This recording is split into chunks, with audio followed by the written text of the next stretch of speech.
রাজ্যের মুখ্যমন্ত্রী হিসেবে দায়িত্ব নেওয়ার পর একের পর এক পদক্ষেপ নিচ্ছেন মুখ্যমন্ত্রী শুভেন্দু অধিকারী। হাসপাতালে কর্মীদের জন্য এবার বিশেষ কার্ড চালু করছে রাজ্য সরকার। আপনাদেরকে আরো একবার জানাবো, এবার অবৈধভাবে হাসপাতালে প্রবেশ নিষেধ। হাসপাতালের কর্মীদের জন্য বিশেষ কার্ড চালু করতে চলেছে রাজ্য সরকার। জানা যাচ্ছে ল্যাবরেটরিতে যারা কাজ করেন তাদের আই কার্ড হচ্ছে কমলা রঙের, সহকারী অধ্যাপক যারা থাকবেন তাদের আই কার্ড হচ্ছে বেগুনি রঙের, প্রশাসনিক কর্মীদের আই কার্ড কালো রঙের হচ্ছে, যারা নার্স তাদের আই কার্ড হচ্ছে খয়েরি রঙের, নিরাপত্তা কর্মীদের আই কার্ড মেরুন রঙের, হাসপাতালের চতুর্থ শ্রেণীর কর্মচারীদের আই কার্ড হচ্ছে সবুজ রঙের। এমনই ভিন্ন ভিন্ন রঙে আই কার্ড তৈরি হচ্ছে সবার জন্য।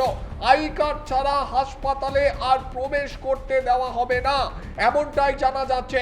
মুখ্যমন্ত্রী হিসেবে শপথ নেওয়ার পরই শুভেন্দু অধিকারী ঘোষণা করেছিলেন সরকারি হাসপাতালে দালাল চক্র ঠেকাতে, অনুপ্রবেশ আটকাতে প্রত্যেকের জন্য আলাদা আলাদা আই কার্ড তৈরি হবে।